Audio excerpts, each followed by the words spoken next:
Pagkatapos nga namin mag-ikot-ikot dito sa may MOA, napag-usapan nga namin na kakain muna kami. Sumilip nga kami dito sa may ground floor, sobrang haba nga ng pila. Papalabas nga yun dun sa may seaside kasi nga manonood nga ng fireworks. Yung pyro musical nga. Sa Sabaro nga kami kakain, parang ito na nga yung pinakahapunan nga namin. Sobrang haba nga ng pila kasi nung time nga na to, napakadaming tao. So yung mga ganitong time nga, ganito rin yung peak season nga sa mga condo. Ito rin yung time na maraming mga naghahanap ng mga i-staycationan. Lalo na nga kapag may mga concert din. Pero kung i-compare ko nga yung pinakasimula nga ng fireworks at ngayon, napakadaming tao talaga ngayon. Nung first day nga, hindi pa nga siya masyado. At ang dami din nga nag-avail nga ng VIP ngayon. Pilipinas at China nga yung magpe-perform. Bali sa Pilipinas, special exhibition lang yung gagawin nila. Ang parang pinaka-competition talaga nila sa pinaka-last na yung April 11. Spain nga yung makakalaban nga. Then yung China naman, sila kasi yung nanalo last year. So yun nga, dahil nga ang dami nga naming in-order na pagkain, halos hindi nga namin naubos. At tinake out na lang namin kasi nga sabi ko kapag nagutom kami dun sa habang nanonood, pwede namang kumain dun.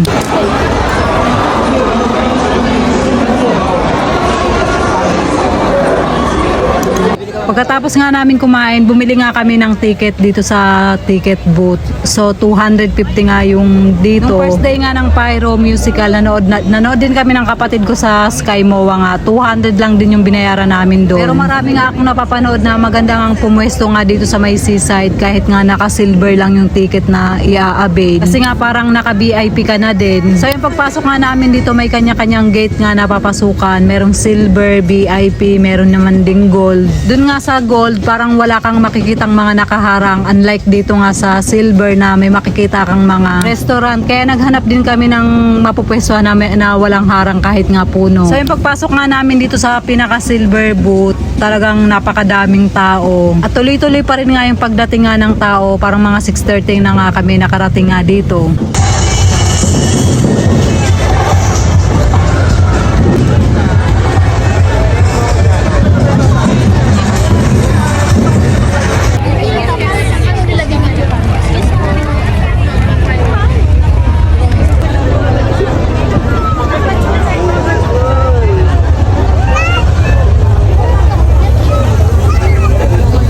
China nga yung unang nag-perform.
Sobrang linis nga ng pagkakagawa nga ng China ng mga fireworks nga nila. At sobrang na-amaze nga kami dito sa pyro tree na lumabas. Yung mga tao walang humpay talaga sa paghiyawan.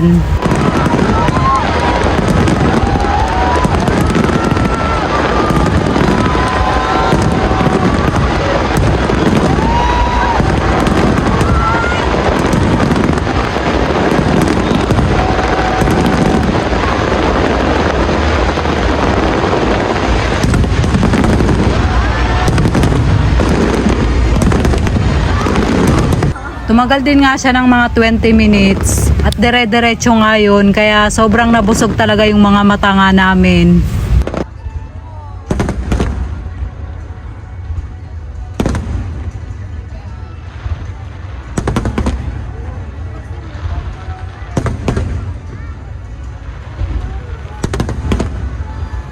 Pagkatapos nga ng China, sobrang tagal naman ang inantay namin nung Pilipinas na. Parang 1 oras din nga yung pagitan nga ng pag-aantay nga namin. Pero worth it din naman yung pag-aantay kasi nga ang ganda rin ng pinakita nga ng Team Philippines. Puro Tagalog nga yung music na ginamit nga nila dito.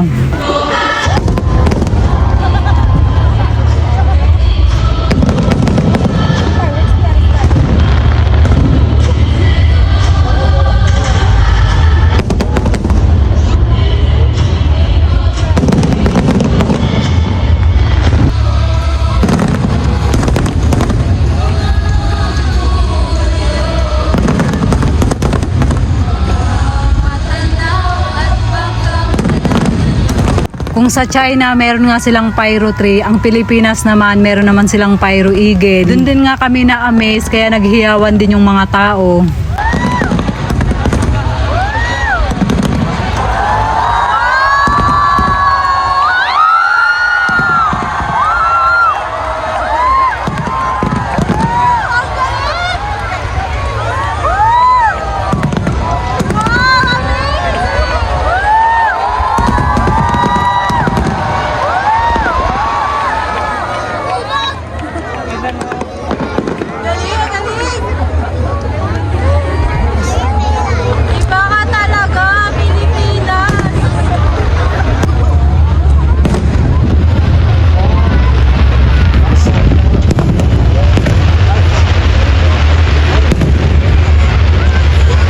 After nga ng show, sobrang nahirapan naman kami palabas kasi nga sobrang dami talaga ng tao.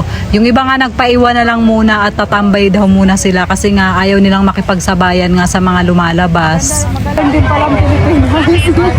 Alam ko kagalit.